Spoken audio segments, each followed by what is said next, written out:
Today's look is a classic wedding look, perfect for any special occasion, for the bride, for wedding guests, for the bridesmaids. So let's get started with skincare. It's really important that your skincare routine is locked in place.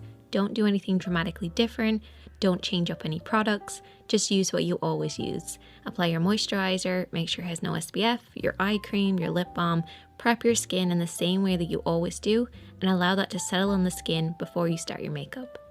The first step in your makeup routine is applying your primer. So I'm applying this all over my skin and then I'm going in with a corrector. Correctors are sometimes confused with concealers, but they correct unwanted tones on the skin. So I'm starting off with a yellow to counteract redness. And then I'm applying my favorite foundation over the top. The correctors will do their work of counteracting any unwanted tones and the foundation will just be there to even out your skin tone. This is one of my favorite foundations for real life and for photographs. It's beautiful.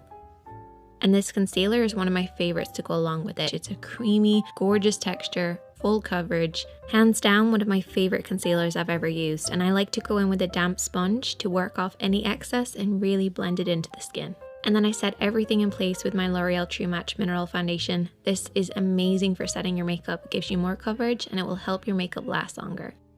Once I've set everything in place, I go in with a baking powder. This is going to really help our makeup last, but it'll also catch fallout underneath our eyes. So while that's baking on the skin, we're going to move on to the eyebrows. It's really important to apply something because your eyebrows can disappear in photographs. So apply a powder, a wax, a gel, anything at all with a little bit of color to make sure your brows don't disappear. To start off the eyes, we already have concealer and powder, but I'm going to apply this taupe shade all over the lid. Apply this right up to the brow bone, but leave that small gap underneath your brows. Using a fluffy brush will make sure we get even coverage and it'll be very light and easy to work with. And then apply texture into the crease. This is one of my favorite MAC eyeshadows. It's a beautiful neutral color, a little bit of warmth to it as well, and it works great on most eye colors. And then rice paper to the inner corner and then across the lid. This is a very basic eye makeup look, but I think it works really well on most people. Underneath the brows, we're going to use a brow highlight. Go as light as you want. I like to be a little bit more subtle. Using my contour powder that I'm going to use later, I'm going to work this into the crease.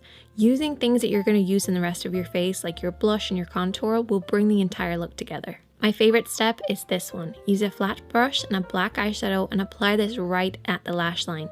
This photographs beautifully. It's not too harsh, it's very subtle, and it's very easy to do as well. You're going to apply it right at the lash line and then flatten the brush and push upwards just on that outer corner. This will add some definition to the eyes and will mask any eyelash glue or any eyelashes that you're applying later as well. And repeat the same process just underneath the lashes on the lower lash line to add some definition as well. And then using texture just underneath that to blend out the black so it's not too harsh. I'm going to use a white eyeliner on my waterline, but then I also go in with a concealer shade over the top of that so it's not too harsh. And just repeat the same process on the other eye. We'll come back to the eyes in a minute. Let's move on to the face. I'm going to use the NYX contour powder. Apply the desired contour, whatever it works for your skin tone, underneath right at the hollow of the cheeks above where we applied the powder. This will make sure that we don't blend it down too far and it will give definition to your face, particularly in photographs. I use a small brush to apply it and then a larger brush to blend it out. And I'm also using the E10 to contour the nose with the same shadow. Brush off that powder and we should have a nice bright finish. But to add some more of a highlighted look, I'm going to apply my favorite highlighter. This is actually an eyeshadow, but it looks beautiful on very pale skin. I also use a pencil brush to apply it on the tip of my nose, on the bridge of your nose, which also makes your nose look straighter, by the way, on the cupid's bow, just underneath the arch, a very small amount, brush off the excess, and also to the inner corner of the eyes as well. Curl your eyelashes and apply plenty of mascara, but we all know I'm a huge fan of mascara. And I'm also applying black eyelash glue along the lash line.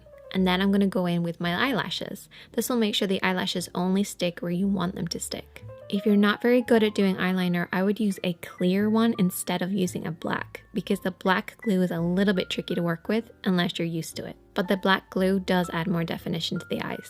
Once you've applied the lashes, push them down slightly just to make sure they're sitting on your natural ones. I'm also going to apply some lower lashes. A lot of you guys have been asking about this. They do add so much definition to your eyes, but they're not for everybody. Apply it underneath your lashes and then push upwards and finish off with mascara. Moving back to the face, I'm going to apply my blush. I always like to leave my blush to last so I can make sure it matches my lipstick option. And today I've decided to go for more of a kind of a pinky, corally kind of lip instead of my usual nude. But I did mix in a little bit of concealer with my lipstick to light.